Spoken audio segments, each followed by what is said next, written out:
Jim Rowan, how you going?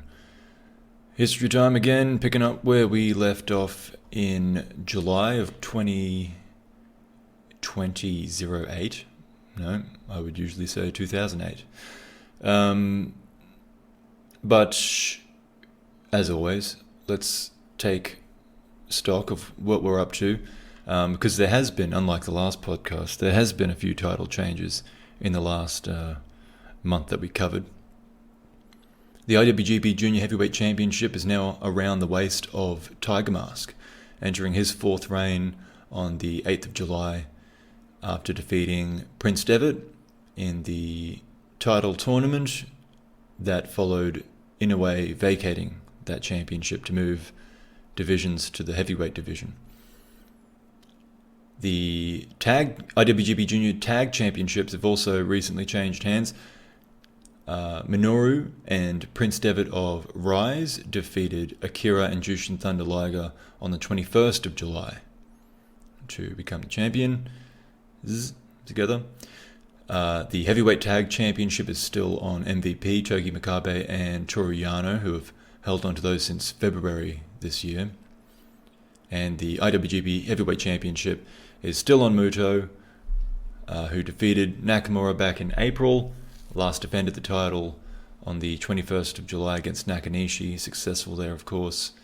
And we've been through two of New Japan's four major tournaments for the year. Tanahashi is our New Japan Cup winner, and Wataru Inoue is the Best of Super Juniors winner. Elsewhere, we have the Triple Crown title still on Suwama, TNA's World Heavyweight title still on Samoa Joe, and the 01 Max World Heavyweight title on Masato Tanaka, who we will talk about here in a moment. But we'll start with the new tour. On the 23rd of July, New Japan Seoul Extra in Aomori.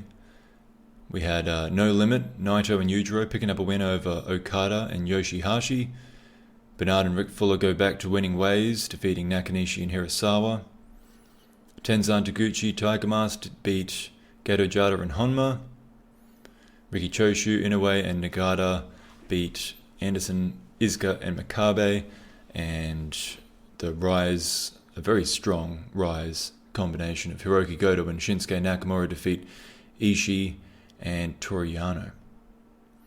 Next we had, on the 24th, Minoru defeating Okada, Prince Devitt defeating Naito, Bernard and Fuller once again successful, defeating Hirasawa and Tiger Mask.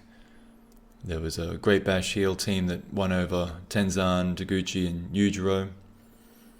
Actually, that's a surprising one because it's Gedo Jado and Carl Anderson. Not really the strongest outfit the GBH can field.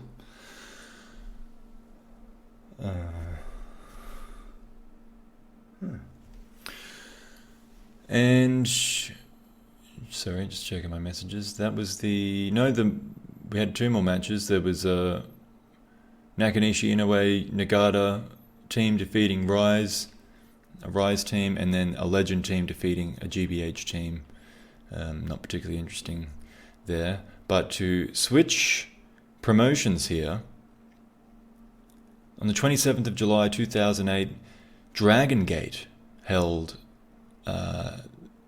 their big event in Kobe World Hall, 9,000 people in attendance.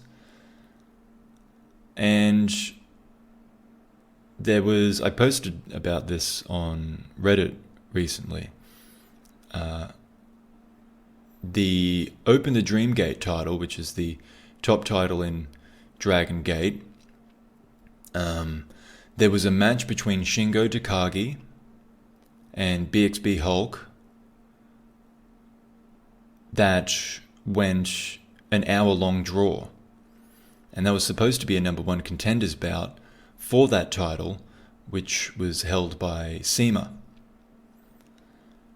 Now, the pair were supposed to have another match to determine who the number one contender truly would be, but in the meantime, CIMA suffered a neck injury, So they kept the match booked as it was, but instead of a number one contenders bout, it became for the vacant title, Open the Dreamgate title. So I do have the link here. If you didn't see it on Reddit, I'll pop it in the description. And I'm not going to, I mean, it's really not anything to do with New Japan, so I'm not going to talk through it. But this is a rivalry that goes on for some time between these two. And so if you're a huge Shingo Takagi fan, this is something worth checking out. Spoiler alert, it is Shingo that comes away as the winner, and that's his first singles championship. So big day for Shingo Takagi. If you want to watch it, link in the description. He would go on to defend the title a few times before losing it to Naruki Doi at the end of 2008. I think Doi is kind of... I mean, there was some people that added to that Reddit thread and knew a bit more about Dragon Gate. I think Doi is someone that's kind of a part of a previous generation. He's a bit more of a veteran. Of course, he was a part of the World Cup that we were talking about from TNA in the last podcast. If you're trying to think of where you've heard that name recently. But Shingo and Hulk were kind of the same generation, so that's sort of perhaps the basis of their rivalry. Although they used to be in a team together, and then Shingo turned on Hulk, saying that he was weak. But then after those couple of matches, Shingo changed his mind and decided no, he's not weak, and they kind of made up a bit. But yeah, would have more matches in the future. Anyway, also a different promotion, but one a bit closer to New Japan because they're involved promotionally together at the moment. Pro Wrestling 01's 2008 Fire Festival began on the 27th of July. It's a round-robin tournament that would go into August, and it's 10 participants in 2 blocks. There's some guys from Big Japan Pro Wrestling involved. That's Daisuke Sekimoto. Or actually, it might just be Sekimoto. And then for New Japan, Nakanishi is in there. Makabe is a part of this tournament as well. And just speaking of Dragon Gate just before, Mochizuki also joining this 01 tournament. I'm not going to go through all the details of this either, but as a result of the tie for the top of Block B, they had a 3-way match between Nakanishi, Takao Mori, and Masato Tanaka, and that would be held on the final day to decide the finalist. And that match was won by Tanaka. He pinned Omori, and that sent him to the final against Makabe. We'll get back to that. It happens, just in between here. On the 29th, Tomco Quits Tna. Worth mentioning just in sequence, I suppose. He continues working for IGF, but he tried to return to WWE and that failed, and then he ends up returning to TNA in late 2009. But for any of the big Tomco fans out there, I'm just probably not going to mention him for a while at all. So with that out of the way, yeah, it was on the 3rd of August, and by the way, moving into August, the 3rd of August, the 01 Fire Festival final. It was in Korakuen Hall. Masato Tanaka defeating Togi Makabe in just under 20 minutes. This is the 3rd straight year that he won the tournament. It was in front of a full house. He won with it says here running elbow. I think this is the Wrestling Observer newsletter report. Tanaka's finish is the sliding D, so I imagine that would have been the finish. And he challenged the winner of the G1 Climax tournament to face him to see the real tournament champion of the summer. So we got the G1 coming up very shortly. Tanaka wants to get a piece of whoever wins that. Also on the 3rd, there was an All Japan card, and that New Japan is somewhat related to here. So we had Akira Raijin, Keiji Muto, and Seiya Sanada defeating of Voodoo Murder's Satoshi Kojima, Taru, and Yoshi. So the big angle on this show was Satoshi Kojima turning back babyface. So after Muto and Raijin and Sanada had beaten his team, Kojima turned on Taru after the match, gave him 5 lariats, a Koji cutter, and then he said he was quitting the Voodoo Murderers. So there you go. That makes more sense since he did his big babyface return in New Japan to save Tenzan, and he's turned on his heel team here just shortly after returning to action for All Japan. Also on this card was the Junior Heavyweight League Final, the tournament. Kai defeated Silver King, which is a big upset. Kai's a rookie. He's only been wrestling for about 18 months. He only joined All Japan at the start of the year, and Silver King was in from Mexico. He's a very much a veteran. So, yeah, big upset, but I guess a big push for Kai. There you go. And the main event on this show was for the All Japan World Tag Team title. That was recently won by Minoru Suzuki and Taiyo Kea. They successfully defended that title against Osamu, Nishimura, and Suwama when Kea used a guillotine on Nishimura.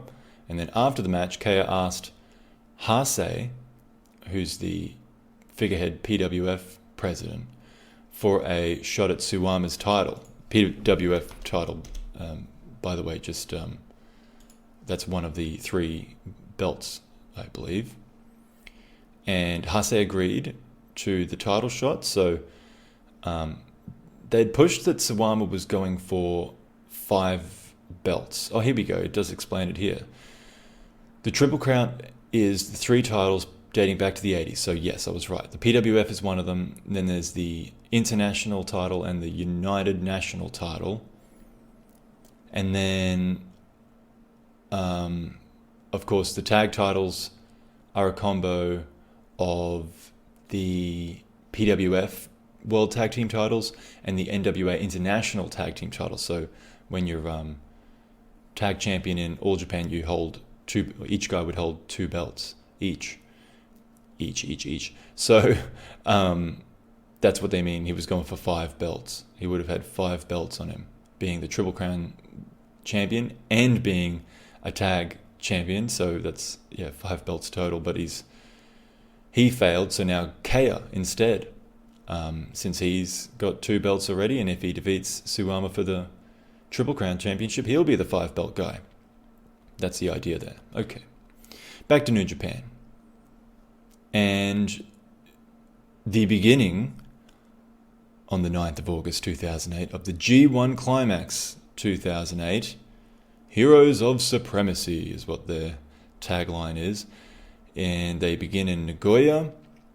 This is the first event for New Japan in a while. They haven't run an event since the 24th? So that's like more than 2 weeks before this. They had a bit of a break. And I mean, probably a good time to do it in the build up to the G1. Apparently on this first night here, they drew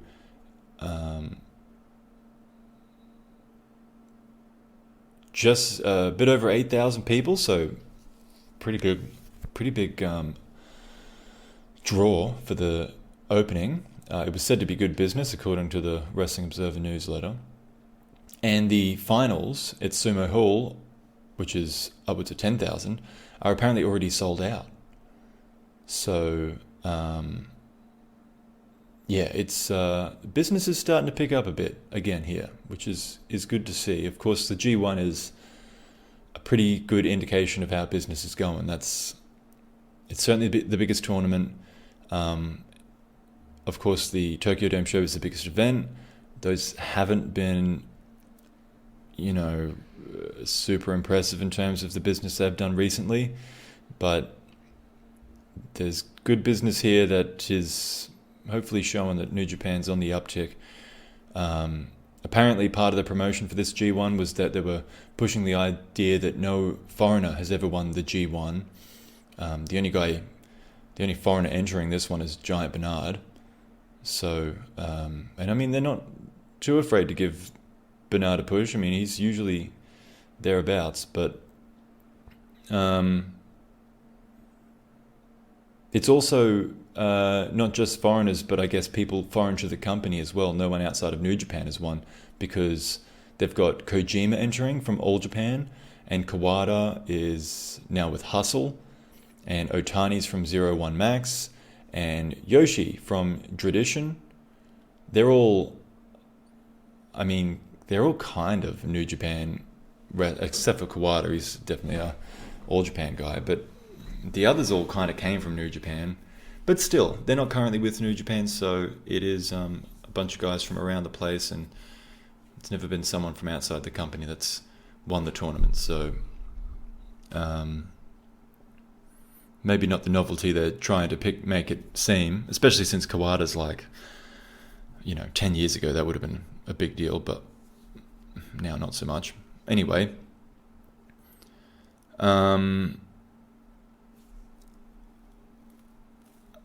the other thing is that Kojima apparently pushed the idea that he would win and challenge Keiji Muto at the end of the month at an All Japan show for the IWGP title.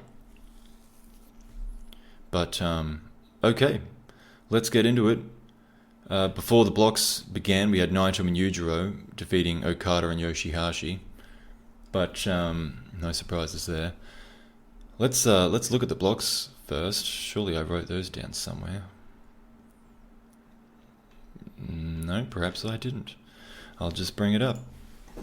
Bear with me, folks. G1 Climax 2008. Here we... Actually, I'll use a cage match. Alright, here are the participants. In no particular order. It doesn't have the blocks here. Well, we'll work out the blocks as we go. So there's Giant Bernard, Hiroshi Tanahashi, Hiroyoshi Tenzan, Manabu Nakanishi, Satoshi Kojima, Shinjiro Otani, Shinsuke Nakamura, Togi Makabe, Toru Yano, Toshiaki Kawada, Wataru Inoue, who's come up from junior heavyweight. He earned this spot by winning the Best of Super Juniors anyway, I believe. But Yuji Nagada and Yutaka Yoshi rounds out the 1, 2, 3... Hold on, did I say Hiroki Goto? Hiroki Goto's there too. 1, 2, 3, 4, 5, 6, 7, 8, 9, 10, 11, 12, 13, 14. 14, so blocks of 7. Now I've got to go back up and find where I was. Here we go. So, on the 9th of August, Block A, Hiroshi Tanahashi defeated Wataru Inoue. And actually, I didn't mention that. This is Hiroshi Tanahashi's return. So he's been out injured and for a couple of months now. I believe it was a knee injury. I will probably figure that out as I go through the notes here. I'm pretty sure it was a knee injury.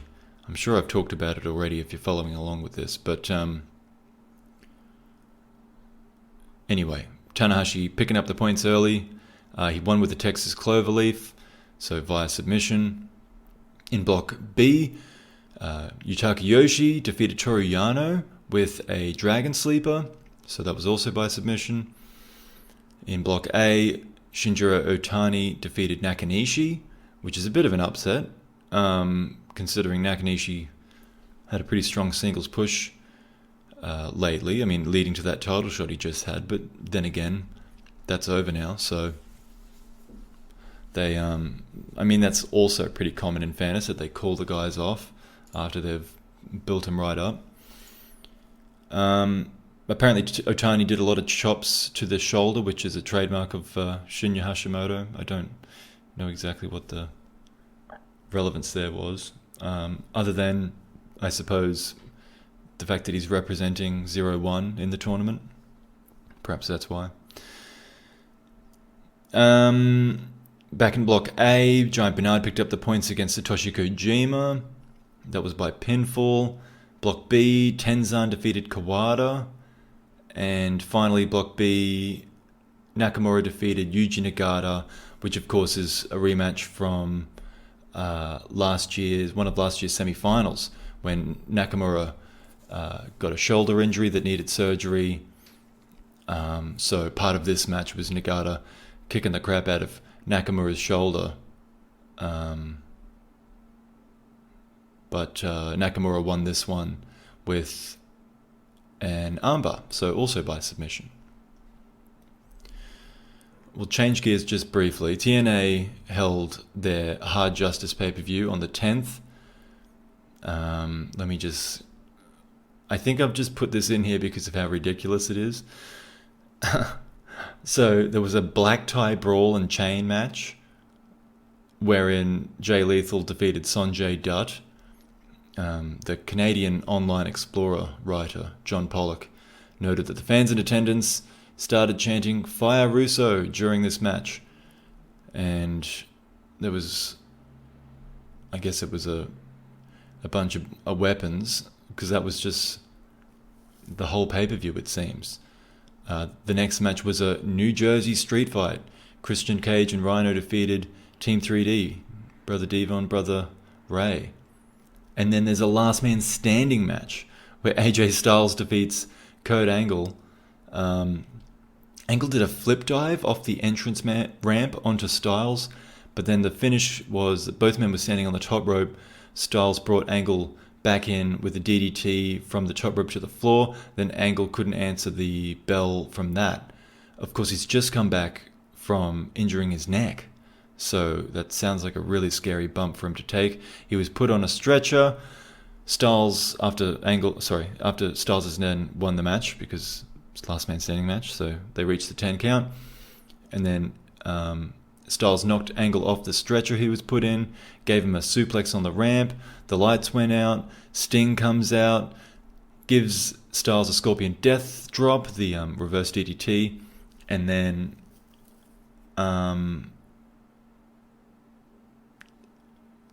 Nash started yelling at Sting for attacking Styles.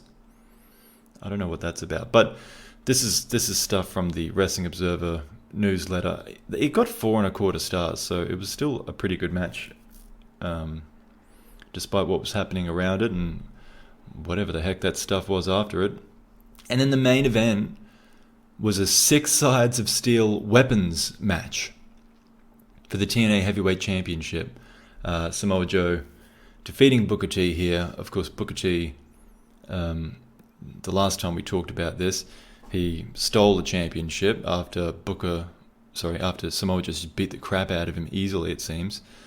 And they did another lights out gimmick here. Booker is about to hit the axe kick, the lights go out. When they come back on, Joe has a guitar in his hand and he clocks Booker with that for the pin. And then after the match, they were signifying it's the return of Jeff Jarrett without him actually coming back. They were kind of just doing this tease that sounded like crap, to be honest. But I mean, just every match on this show is weapons. So, you know, how... I don't know how anyone would have really differentiated these matches between a black tie brawl and chain match, a New Jersey street fight, a last man standing match, a 6 sides of steel weapons match. I mean, at least that's got a cage around it as well, but they're all just using weapons. It's like half the card. Anyway, sorry, I shouldn't have spent that long on that rubbish. Back to the G1. They drew close to 4,000 in Yokohama. In Block A, Otani picked up a second win of his, defeating Inoue, who is yet to pick up a win. Block B, Yano defeats Tenzan. Block A, Kojima defeats Nakanishi. Block B, Nakamura defeats Yoshi. He's on 4 points as well. Block B, Kawada beats Goto, who's on 0 points at this stage. Block A, Makabe beats Tanahashi. That's an interesting one. So that was the main event. That went 20 minutes. The next night, the third night of the G1 in Korakuen Hall. They sold out Korakuen Hall here. In Block A, Makabe beat Inoue with the Indian Deathlock. Inoue's still on 0 points. Goto defeated Tenzan via doctor stoppage because Tenzan's hurt his neck, and the doctor came in and just kind of said that Tenzan's had enough. You can't keep doing this. Block A, Bernard picks up his first points against Otani with the Bernard bomb. I swear I thought he won his first. Yeah, he won this first match as well. So these points are wrong. He should be on 4 points. That's Cage Match's fault. But I caught it. Oh, here we go. So I found this match on Bilibili, but I'll put this in the description, of course, as always. It was Yuji Nagata versus Yutaka Yoshi. If you're interested in that, from Block B. Yoshi beckons on leg kicks, suggesting they don't affect his large physique. They trade ankle locks. Yoshi looks like he isn't serious in that tight, glittery pink number, but he is dangerous, and he shows toughness as well.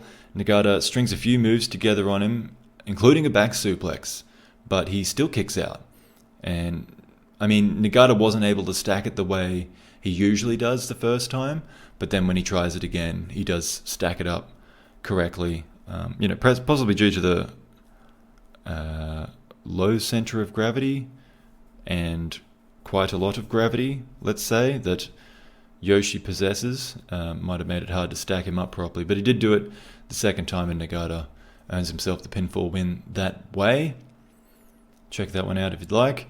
Toru Yano defeated Nakamura.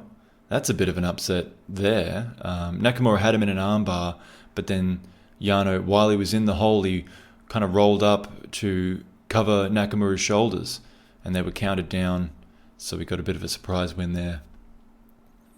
The main event on this show is another match that I found. It's on artsporn.com, if you're okay popping that in your browser. It was Nakanishi against Hiroshi Tanahashi. And Tanahashi in this one counters the torture rack into a pin, and then he hits a sling blade, followed by a dragon suplex for 2. Nakanishi counters another sling blade into a German suplex, and then he hits another German suplex with a bridge to win via pinfall. It's a big win for Nakanishi. That's it for that one.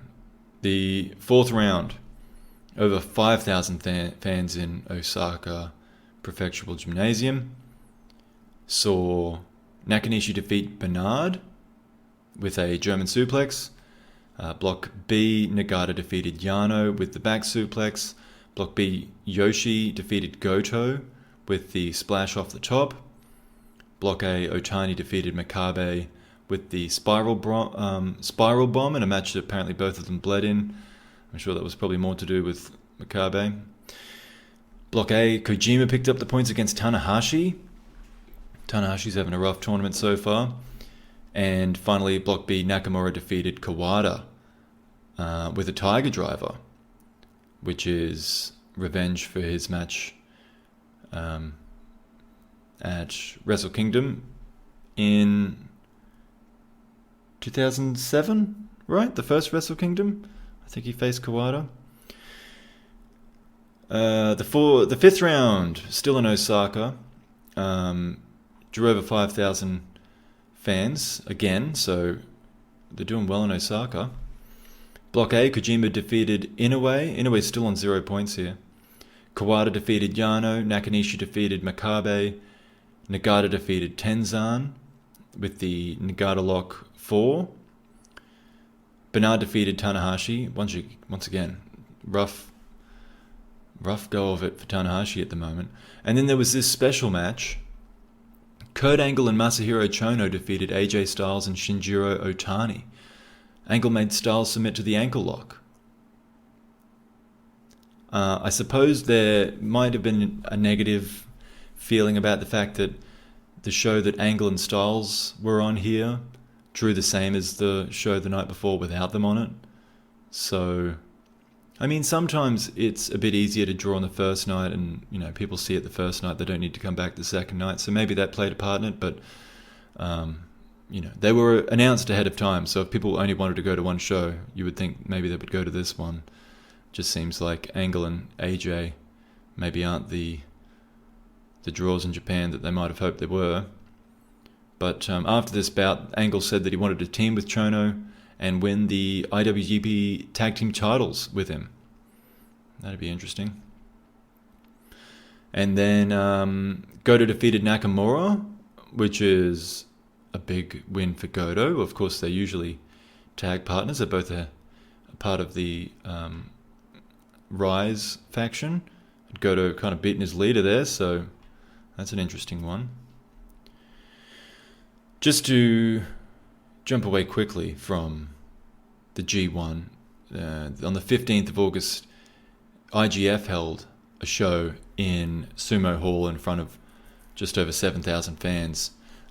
We don't really need to follow IGF anymore, but this was a big and interesting event for them, so I thought I'd just quickly run through it.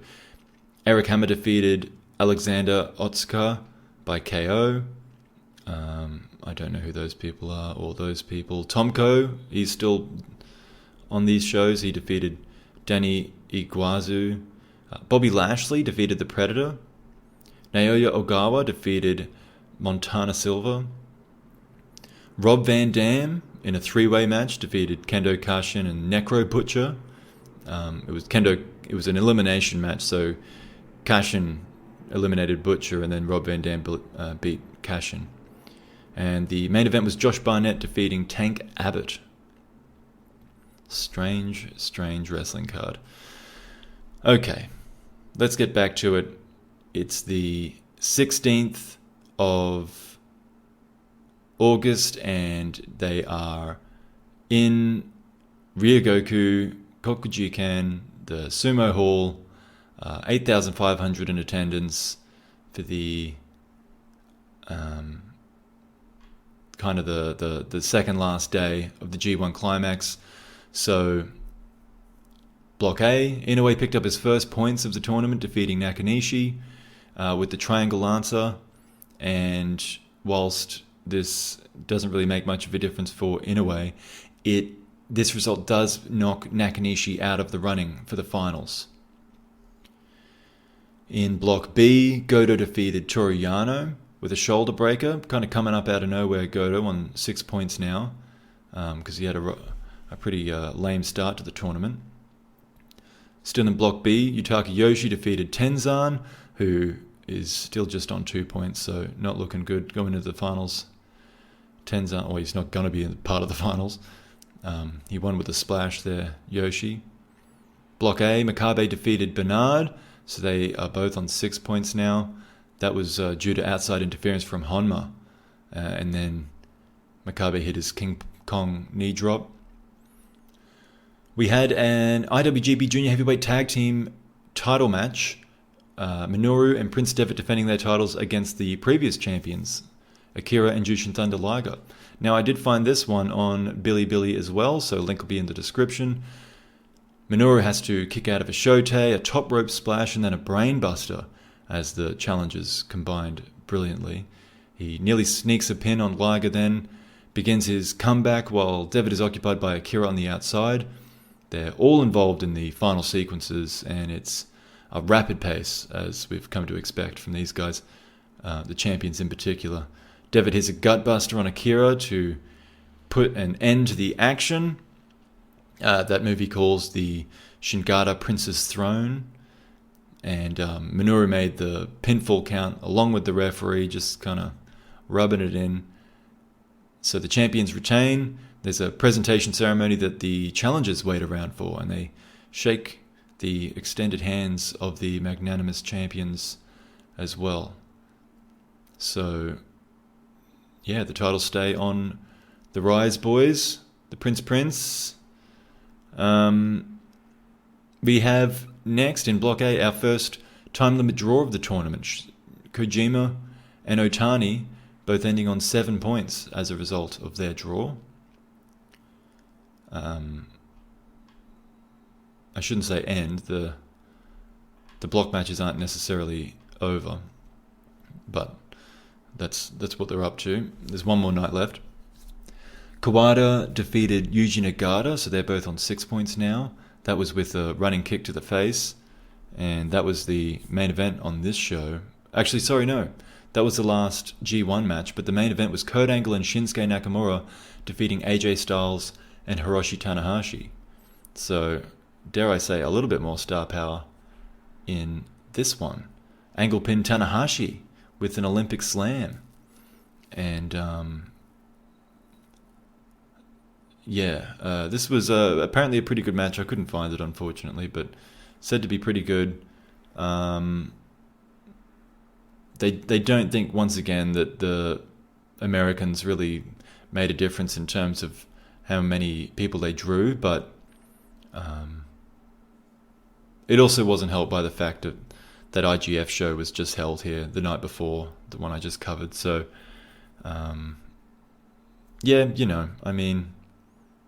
they're getting there, New Japan, but they're still certainly not where they once were in terms of popularity. Anyway, the next night on the 17th, it is the finals of the G1 Climax 2008, once again, of course, in Sumo Hall. And this is all on New Japan World. You can watch all of these matches on New Japan World. You don't even need to click the different links. I'll just link the entire show for you in the description, and you can watch it in one big block. How's that for something different as far as New Japan World goes? So let's get cracking. The opening match, it was a dark match, but it's still on New Japan World. It was between Milano Collection AT and Prince Devitt facing Kazuchika Okada and Taichi Ishikari.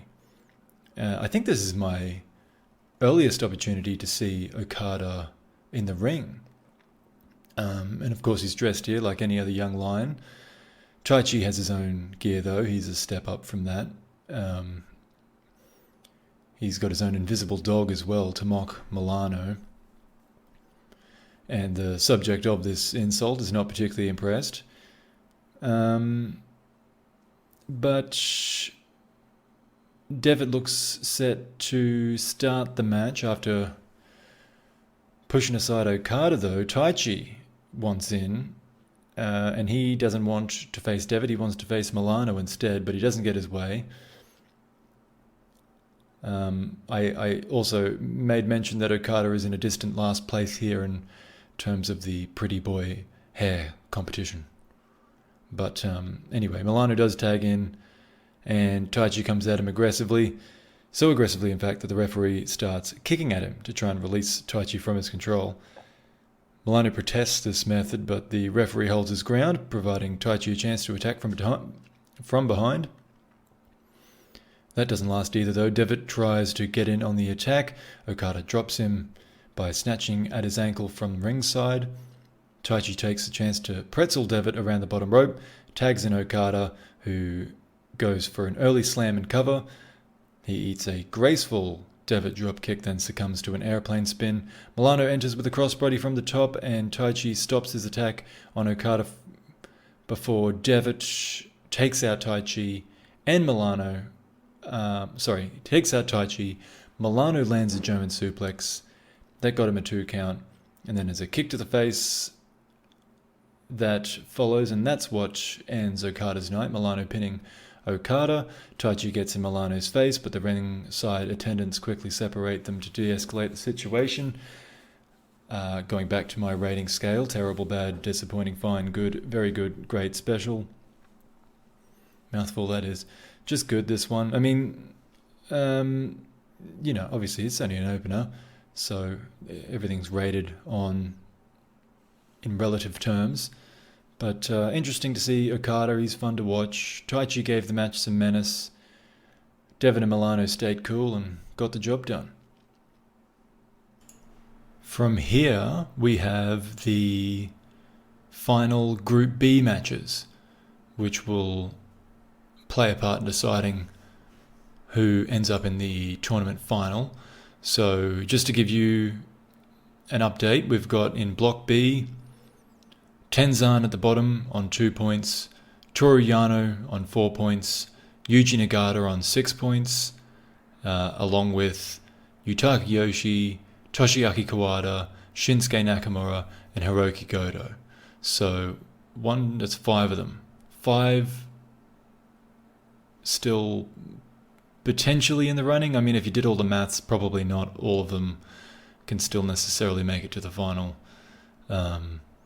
But yeah, as usual, there's a bunch of people still in the mix going in on into these final matches. So the first of which, Block B, Shinsuke Nakamura versus Hiroshi Tenzan.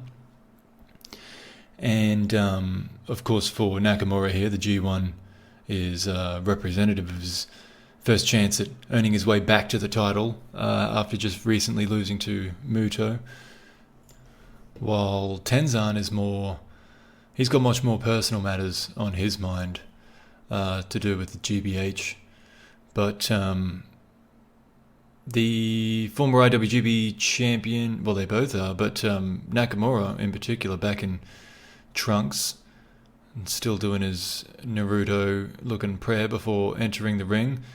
And Tenzan, he's back to his bleached look, bleached tips. And I guess he kind of treats Nakamura similar to how he's been fighting all year against GBH, running in before the bell, starting to brawl with him. But the crowd are, Tenzan's such a strong babyface at this point. The crowd aren't gonna turn on him just for that much. But he soon finds out that Nakamura can give as good as he gets. There's an impressive German suplex that has Tenzan rolling out of the ring to take a breather, but Nakamura comes after him. If you insist, says Tenzan, and so he starts biting Nakamura. And yeah, I mean, none of this stuff matters. Again, despite the unsporting tactics of Tenzan, everyone in attendance seems to still be cheering Tenzan on. And this swells a comeback for the older fella. Nakamura is sent face first into the mat with a bulldog off the top turnbuckle. There's a back suplex that follows, though Tenzan winces as his heavily taped shoulders make impact. He works through the plane to lock in an Anaconda Vice, but Nakamura manages to squirm out and latch onto an arm. The veteran smartly stacks Nakamura in the armbar position, forcing a kick out and a release of the hold. Nakamura shows impressive strength, lifting Tenzan for an inverted exploder, but he takes on too much too soon, failing at holding up the landslide attempt. Then Nakamura tries again for the landslide. Tenzan quickly both predicts and counters the move before unleashing a wheel kick for a 2 count. Then he comes at Nakamura headfirst off the top rope. They both pay dearly, and the cover is delayed as a result. Tenzan goes up top again, but Nakamura meets him there with a burst of energy, hurls him overhead to the mat below. Tenzan fires up, goes for the TTD, but a wily Nakamura avoids it. A brainbuster connects instead, but Tenzan kicks out. The crowd's reaction making it clear they're still behind Tenzan. Nakamura struggles to lift Tenzan for the landslide, but does finally manage to land it perfectly, ending the match, taking the points, and putting pressure on Goto to do the same. But that puts Nakamura here at 8 points. Goto, though, earlier, as we've mentioned, defeated Nakamura, though, so if Goto wins his match, he'll tie on 8 points with Nakamura, but be ahead on the head-to-head rule, wherein, because in this example, Goto is tied for points with Nakamura, it comes down to who won the match between them. In this case, it's Goto. So Nakamura's done all he can do at this point in getting to the 8 points in a good match, is how I rated it. Which was certainly helped by the crowd, because they were really behind it. But it kind of showed, I think, despite Tenzan being popular, he didn't really have any skin in the game. He was never going to... He's on the bottom of the table at 2 points. So it just takes some of the... I don't know. No one that knows how these things work would have ever expected Nakamura to lose here. It just wouldn't have made any sense. So it's just a good match with a result that is kind of obvious. But yeah, not a bad one. Okay, still in Block B, this is Toshiaki Kawada versus Yutaka Yoshi. And just as a reminder, both of these guys are on 6 points going into this match. Yoshi waddles out in his sparkling pink number, to the unfortunate silence that comes with most of the entrances on World, including Kawada's. Kawada's looking pretty rough, by the way. 26 years in the ring will do that to you, particularly with the killers he spent most of those years with. But speaking of killers, Yoshi isn't as friendly as he might look. He takes a chop at Kawada instead of breaking clean. He then breaks excuse me. He breaks Kawada's wrist or waist lock with a strong hip thrust into the corner. Kawada forces Yoshi to the ropes again and chops him back. They go to war with chops back and forth. Yoshi's just got the better poker face, but perhaps that costs him in the end when Kawada gives up and kicks him in the head instead. Yoshi rolls outside, but Kawada chases him down, swings him into the barricades, once so hard that the crossbar breaks. They return to the ring. It's a battle of the bows, the elbows. Kawada sends Yoshi out of the ring again. Their fight at ringside ends when Kawada kicks Yoshi in the left leg and his knee buckles. Yoshi does have a brace on that knee already, so that kind of gave away that weakness. And instead of trying to hide it, he slaps at his knee and calls on Kawada for more, but his bluff is immediately called. That was a bad idea. Kawada works the knee with further kicks and a modified figure 4 hold that ends up giving Kawada some kind of leg problem. Probably when he tried to hold up Yoshi's weight at some point. No offense, Yoshi. They begin a leg kick skirmish, and Kawada once again wins that one quicker than the last time. He ends it with a Gamengiri, the leaping head kick that he's done for so long that earns him a 2 count, and then Kawada locks in a figure 4. Yoshi manages to turn it over. Everything in this match is kind of a back and forth struggle between them, trying to be better at the same technique. Yoshi's persistent if nothing else, and he stands up to more leg kicks before knocking Kawada into the corner and having a few goes at it himself, but the injured leg is heavily impeding Yoshi's movement. He still somehow manages to barrel at Kawada and squash him in the corner. And that kind of fires up Kawada after a bit. He's struggling too a little bit. They leave the ring. Kawada kind of plays a bit of possum, counters an Irish whip, and sends Yoshi into that same broken barricade again.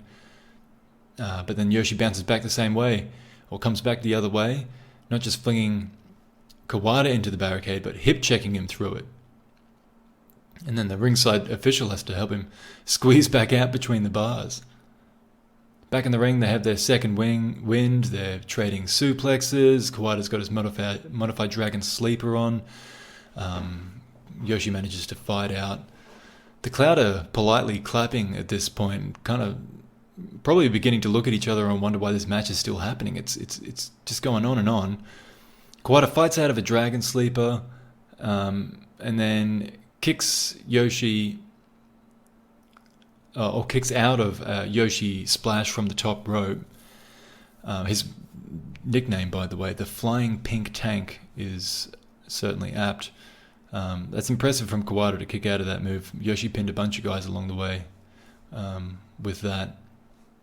Or I guess he pinned 3 guys perhaps with it. I think he won all his matches with the splash. Kawada keeps kicking him in the head. He won't go down. There's another figure 4. Basically, this match just continues and continues.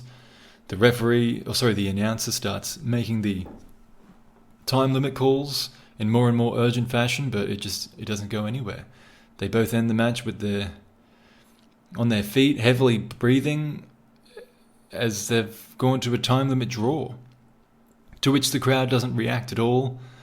I thought this was a pretty disappointing finish myself. At first it was a touch of levity that they were bringing to the show, because just because of how they were going about their business, it was just kind of amusing how they were trying to play possum with each other, I suppose. And it's an underrated ability to be able to do that and still deliver a competitive seeming match. But I just, the time limit draw for this makes no sense. At least from the match in a vacuum, from that perspective.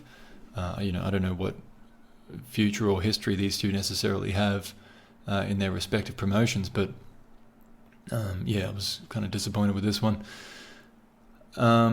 Now, that means that they both end a point behind Nakamura and Goto.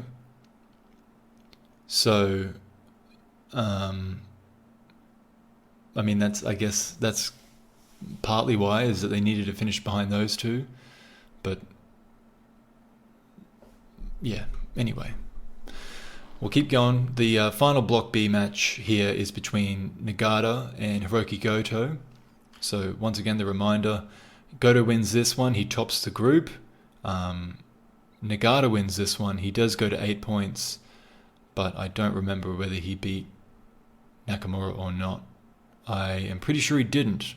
Pretty sure Nakamura beat him as revenge for last year's G1 when Nagada defeated Nakamura and also injured him in that match. So I'm pretty sure the winner of this match, in a funny way, is either Goto or Nakamura. Nagada's kind of, fighting for Nakamura in a funny way. And that is a strange position Nakamura's put in, because he is at ringside for this match. The standings are, or like the stakes of the match are explained before the men enter the arena. Goto's got a bit of a biker look, or a biker coat at least, coming out, and just the plain black trunks. And classic gear for Blue Justice, who gets his eyes checked before he enters the ring. Might be to do with his head injury not that long ago. The fans seem to back Nagada a bit more, at least at the beginning. But Goto's happy to get into a test of fighting spirit with Nagada. He comes out on top the first time round. He very aggressively goes for a brainbuster on the apron, but it proves too much too soon, and Nagada makes him pay with a spinning neckbreaker to the floor. Nagada continues the punishment into the ring with thumping kicks that sound like meat under a hammer. Goto fires up and responds with strikes of his own, but Nagada is in his element and sends him spinning to the canvas. Nagada tries a move off the top, but Goto recovers in time to counter. He follows that up with his signature Ushikoroshi before looking to set up the Shouten Kai, which is it's like a vertical suplex setup with a sit-out side slam finish. Nagada stays heavy on the lift though, before unleashing a brainbuster of his own for a 2 count. They fight their way back to their feet. Nagata bursts out an exploder suplex, but Goto rises with a back suplex of his own. Goto fakes Nagata out with the Irish whip, hits a lariat from behind before going close to a pinfall with a bridging German suplex. Goto does not fret. Closely following that with the Shouten Kai, which connects perfectly and sends Goto into the final of the 2008 G1 Climax. And he's so happy about it that he hugs the referee, Red Shoes Uno. And that was a very good match. A lot of fun. They certainly didn't overstay their welcome. They got straight to the point with it. And they got there with purpose. Kind of the opposite of the previous match, actually. It was in that sense, at least. But it was hard-hitting. The crowd was really behind it. Even if they were to perhaps have preferred Nagata to win, they were still pretty excited by it. And once again, if they're following it, it's... Well, actually, I don't know. It's not necessarily that... they probably didn't know exactly who's going to win. I mean, it's certainly... I'm sure a lot of people before this tournament picked Nakamura to win the tournament, and if Nagata won, then that's where it was going. So, Goto's push has kind of been a bit stop-start. So, yeah, it wasn't a foregone conclusion at all, the match, and that certainly adds to it as well. But there you go. So Goto tops Block B and goes to the final later in this show. In Block A, we started with, before these final matches, Inoue on 2 points, Tanahashi on 2 points, of course coming into this tournament with a knee injury. Giant Bernard, Nakanishi, and Makabe all on 6 points, and Otani, a surprise at the top, 7 points, along with Kojima also on 7 points. The first match... the last match for these two, but the first of these Block A matches on the card, Giant Bernard versus Wataru Inoue, who's just joined the heavyweight division, but earned his spot in the G1 with his Best of Super Juniors victory earlier in the year. Although it's not been a successful run, of course, he's at the bottom of the table. He's been beaten by everyone in the G1 except for Nakanishi in his last match, which, as mentioned at the time, brought an end to Nakanishi's chances of winning. Bernard's still capable of topping the group with a win here over Inoue. He'd probably be relying on, he would be relying on some other results, but he can get out ahead of the pack first here. Again, the entrances are silent, which is kind of annoying, but they both get their polite applause as they're introduced officially. Inoue's trying to get the crowd behind him a little bit, but they just laugh at him when Bernard doesn't react to a slap that he throws. Bernard seems to be able to get a reaction out of the audience, though. He does so by powerbombing Inoue on the apron of the ring, and just continues to bully Inoue in the ring, and then gives him a bicycle kick off the turnbuckle back out of the ring.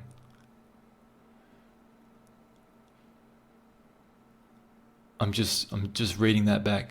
Bernard did a bicycle kick off the turnbuckle back out of the ring. No, it was Inoue. That makes way more sense. Okay, because what I say next is Inoue is too slow to stand, so Bernard retrieves him and carries on the punishment. So yeah, that was just a brief respite for Inoue. He tries to fight back, but it does little to stall Bernard at first.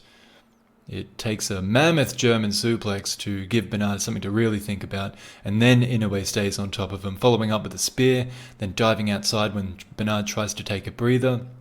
But unfortunately he gets hurt in the process, and Bernard is on his feet just as fast as Inoue is. But quickness is what keeps the advantage with Inoue, slipping back into the ring and being the first to attack. He climbs up the turnbuckle, lands a diving drop kick, but Bernard's kick out has him flying just as far. Now he's made the Giant mad. Bernard barges him over, then crushes Inoue's throat with a seesaw wheelbarrow throw while he was between the ropes. Inoue retreats outside, and Bernard once again decides to go retrieve him. This time Inoue suckers Bernard into the ring post, then kicks him into the barricade before scurrying back into the ring just before the 20 count. So his agility and guile have outdone the confident bruiser.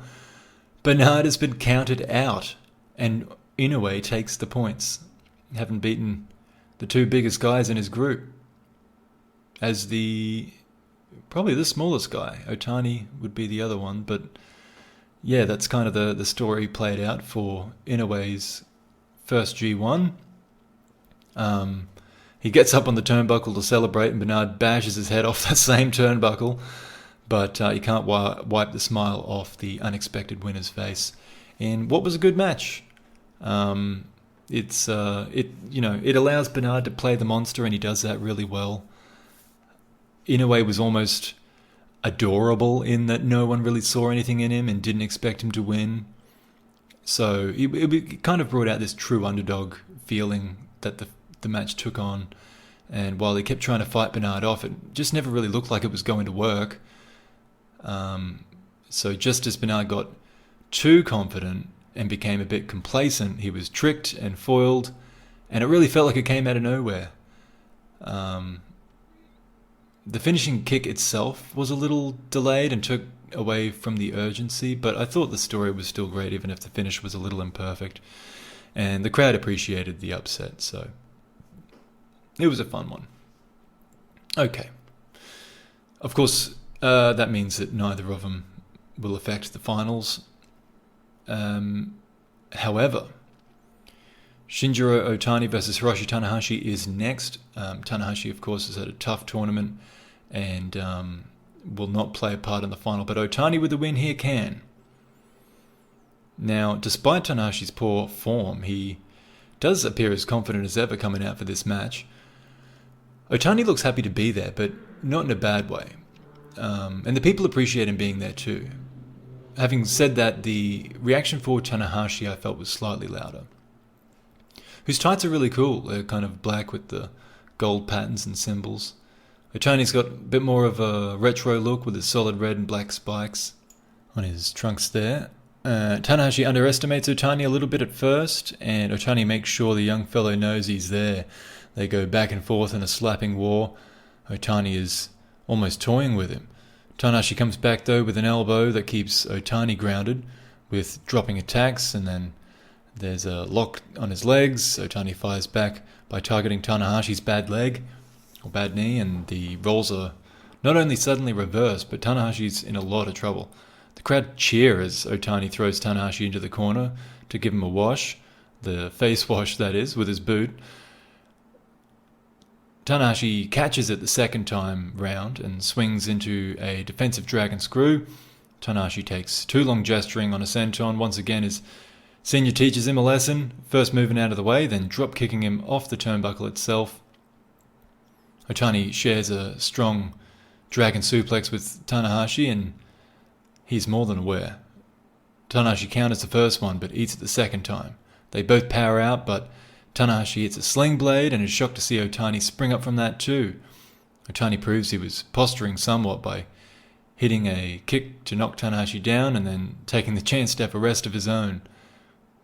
There's a brutal back suplex that has a late two kick out at two from Tanahashi. Then Otani moves straight into a huge spinning sit-out powerbomb that he calls the spiral bomb. And again, Tanahashi barely kicks out. So now Otani's shocked. He tells the referee that Tanahashi's knocked out, perhaps unsure if he has anything left to give. He tries a dragon suplex, but Tanahashi counters it, and this time faking out the dragon and hitting the straightjacket German instead. So Otani this time barely stays in the match with a kick out.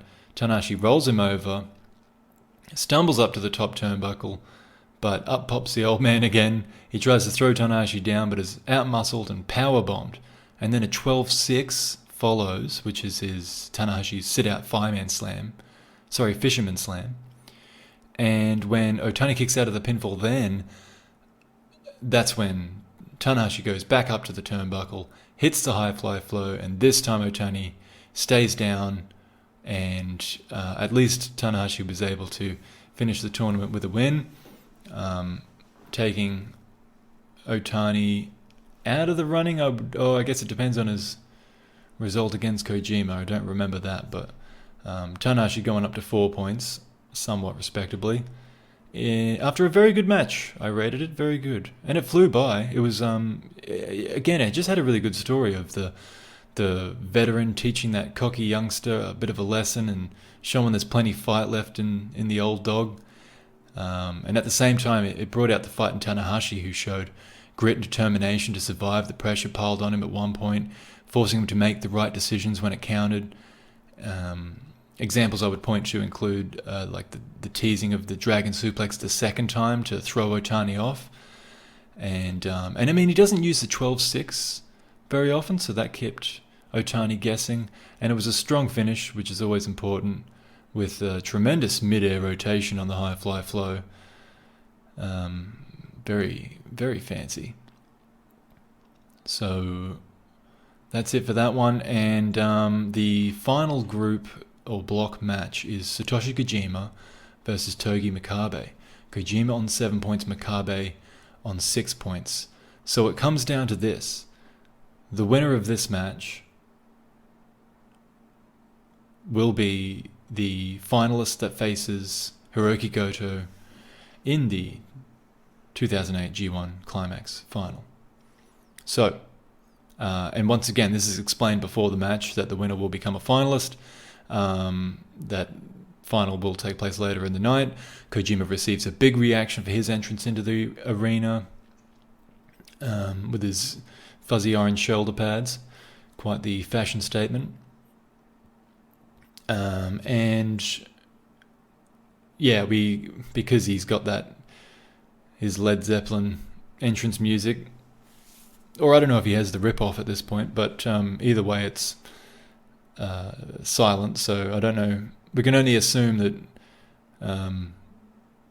Makabe isn't quite as popular as Kojima is, but anyway, no time wasted. Getting to the match, Kojima gets the jump on Makabe instead of the opposite scenario that occurs in many a Makabe match. Not to stray too far from the norm though, Makabe's GBH goons, Ishii and Honma, attack Kojima shortly after he leaves the ring. Makabe jabs a chair into the side of Kojima's head and squashes his arm between the chair and the ring post. Of course, he just came off surgery not long ago on that elbow. The referee can do little more than watch on and politely ask that they stop, which they don't. Ishii hits Kojima again for good measure, then throws him back in the ring. Makabe continues the assault on that post-surgery arm in the ring. The crowd boo all of this, of course, but that's hardly a deterrent for GBH. Kojima fights back with a flurry of chops in the corner with his right arm, and the crowd are going crazy for that. He swings Makabe into the other corner, tracks him with an elbow. Ichauzo Bakayaro! Cry the crowd along with Kojima. I hope I said that right. Something like that. And unfortunately, that translated for GBH into let's interfere now, because they grab his feet, hold him down at the turnbuckle, and Makabe suplexes him down to the mat. Kojima quickly fights back. He knocks the intruders off the apron before they can consider how to interfere next. And then he lands the elbow off the top. That earns him a 2 count. There's a nice evasive duck transitioned into a neck breaker before a devastating brainbuster that does not end the match, but does continue Kojima's momentum until Makabe hits a spear, as Kojima considered his next move. And then he gets taken up to the turnbuckle for a spider German suplex. But his cocky pin attempt of a boot on Kojima's chest does nothing to endear him to the crowd. And this is showing now that Makabe's become perhaps a bit too cocky. He runs at Kojima with a lariat. He may not necessarily be at 100% yet, Kojima, but he's an expert at the technique, obviously. His block and strike back reverses the momentum, but before he can fully capitalize, Honma inserts himself again, grabbing Kojima's ankles. Makabe hits a big powerbomb and then goes to his corner to retrieve his chain. Kojima tries to attack while Hattori has Makabe distracted, but accidentally collides with the referee and introduces GBH, or produces an opportunity for GBH. Makabe runs at Kojima with the chain around his arm, and whilst Kojima blocks the blow with a lariat of his own, due to the chain, they're both hurt.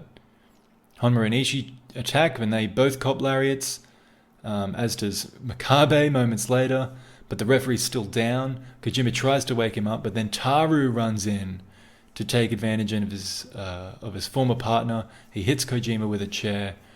Then Makabe hits him with the chain-wrapped lariat. And of course now Hattori's up. He's ordered to make the pinfall, only for Kojima to kick out. He fires up, he goes for a desperate lariat, but Makabe avoids it, counters into a bridging German suplex, and defeats Kojima to win the match and block A, going into the final. Very good match, this one.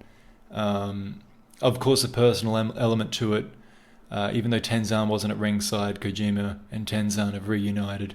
So there was that aspect to it, and there's obviously a clear babyface and heel dynamic in the match. The fans were strongly behind Kojima, the good guy. And it was a really well-worked match. Of course, there's heaps of interference and weapons and BS, but every now and then it's done well. And you know what? I feel like I've been saying that a fair bit about Makabe matches in this year of 2008. That and even last year in 2007, it can certainly get old quick. But I don't know.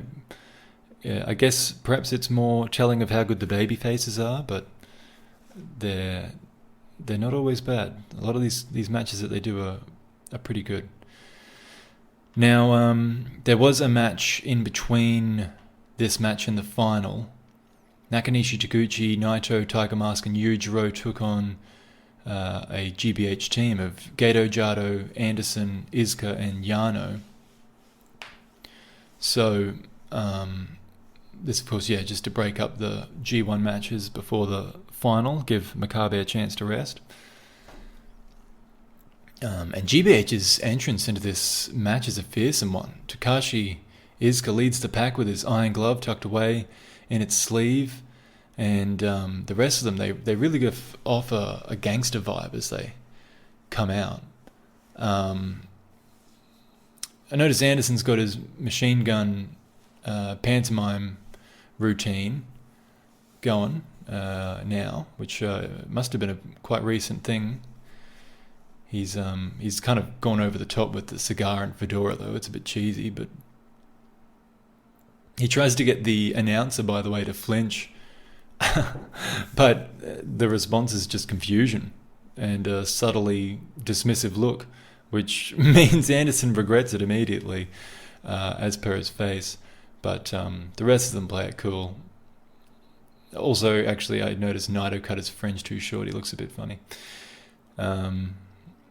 Taguchi swivels his hips at his opponents, nearly gets kicked in the groin.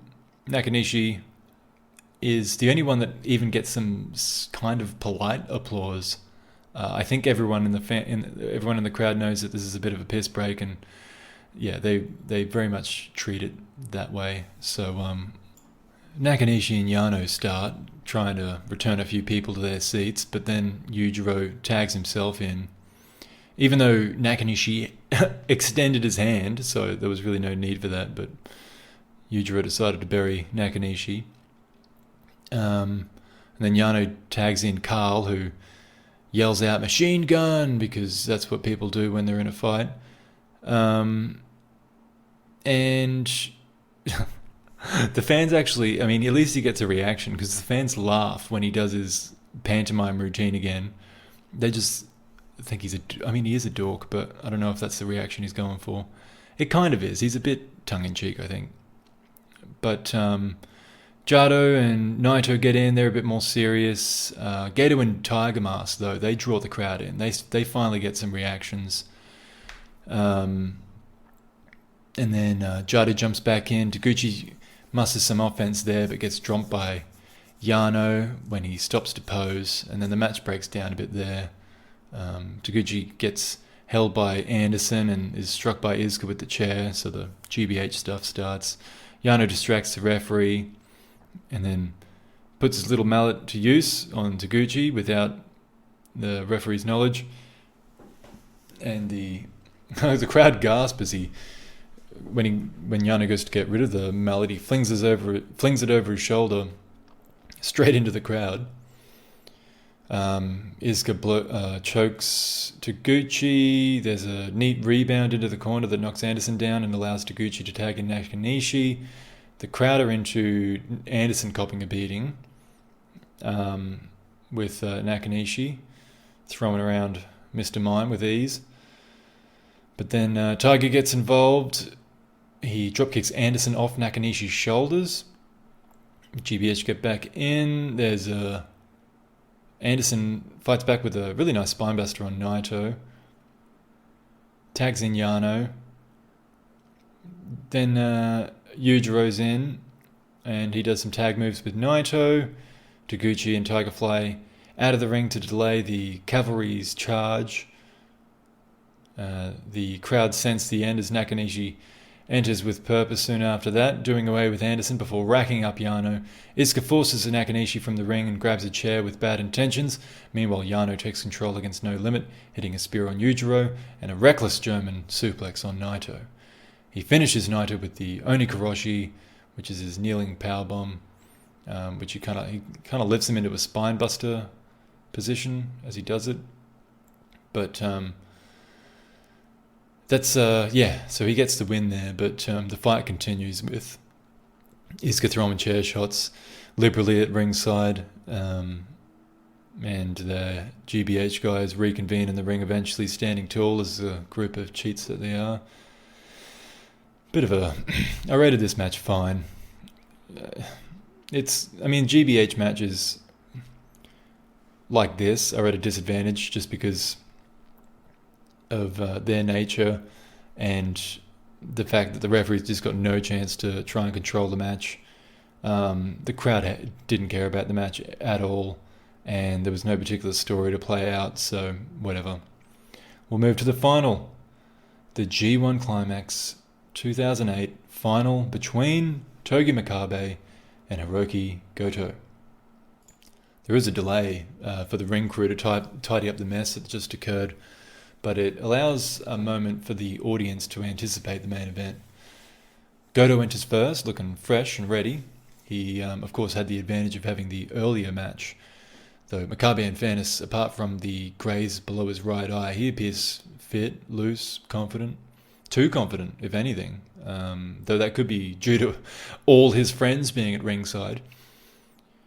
How they are allowed to be there, considering they interrupted and interfered so heavily in Makabe's final block match, is beyond me. Like, they can't control these guys at all. And then all the rubbish they just pulled in the last match.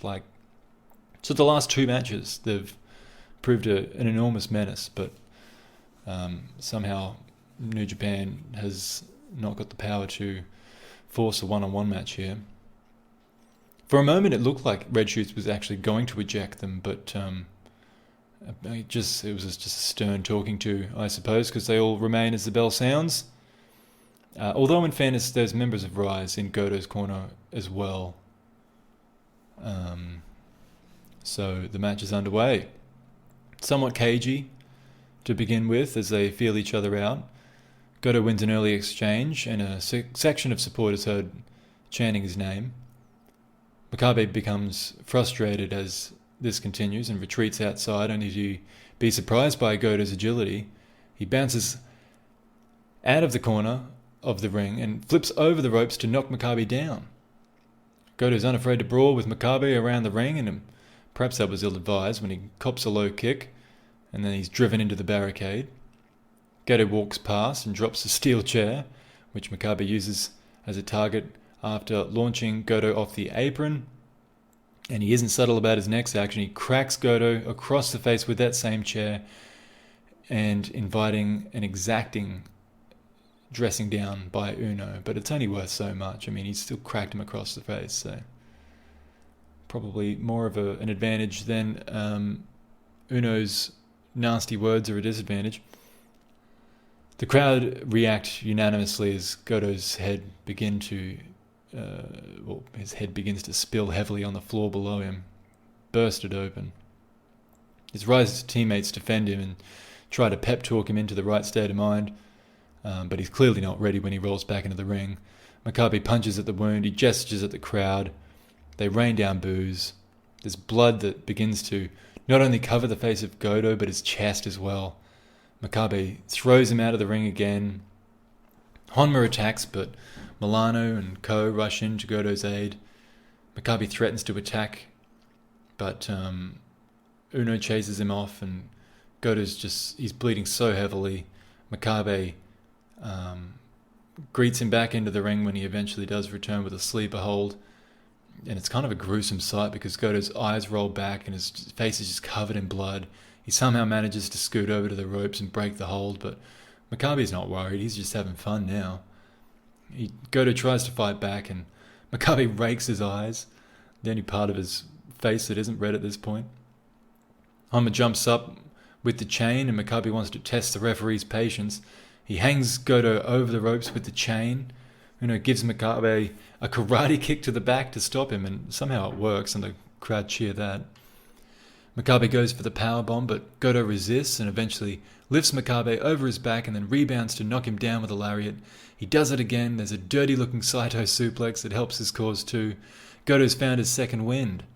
He locks in his modified STF, but Makabe crawls to the ropes. There's a German suplex attempted by Makabe.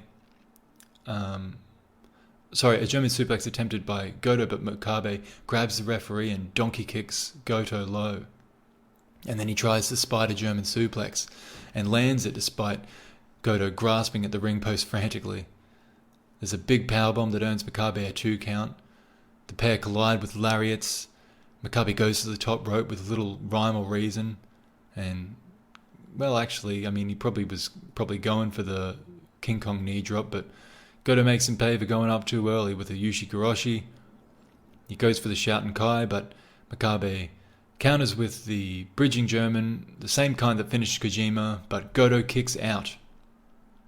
Makabe follows up with a pair of lariats, but Goto survives. Makabe goes for the knee drop but misses. The crowd are willing Goto on. He goes for a lariat. Makabe ducks and pushes Goto into the referee before hitting a dragon suplex. And then he goes back for his chain. He wraps it around his arm. As he moves in, Goto evades the lariat with a wheel kick. It doesn't quite connect properly, so Makabe comes at him again. This time a drop kick knocks Makabe down, and he loses the chain. They were all down for a moment, the two competitors and the referee, but they all stand at the same time. Goto lands a back suplex, Makabe powers up and takes another one. Goto signals the end and the crowd erupt. He hits the Shouten Kai and the referee slides over to count, but Makabe kicks out. Goto hits a lariat and Makabe kicks out again. Goto hits one more Shouten Kai. This time, he finally keeps Makabe down, sending the fans into rapture. He's medically attended to immediately, but he seems somewhat unaware of exactly what he's just achieved until Uno raises his arm in victory and Goto breaks down with emotion. Unfortunately, this whole celebration is muted on New Japan World, and it certainly appears the fans are really into it, but we don't get to hear as much of that as would have been great. Although there's one guy not necessarily over the moon in the audience, and that's Shinsuke Nakamura.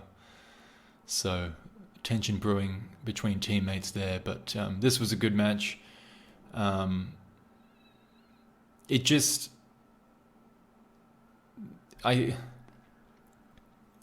didn't rate it high because I think maybe I'd watched too many Makabe matches in a short space of time. It was a gory match, definitely. I think I've got to watch this one again. But Goto's still missing some pieces, in fairness. He, the psychology needs some work in parts. He's certainly missing that star quality, but he's not alone there at the top of the card when it comes to that. Like, he calls out Muto and it just kind of comes off a bit dry, but he does get a laugh out of the crowd when he addresses them, and he's got a certain confidence about him, but I mean, there's promise there. It's just certainly not a finished package yet. But yeah, good match, an enjoyable event. A bunch of good matches on this event, so definitely worth checking out. You can do so in the link in the description. I've got to finish this one. This is a long one, jeez. Thank you very much for listening. Until next time, have a good one.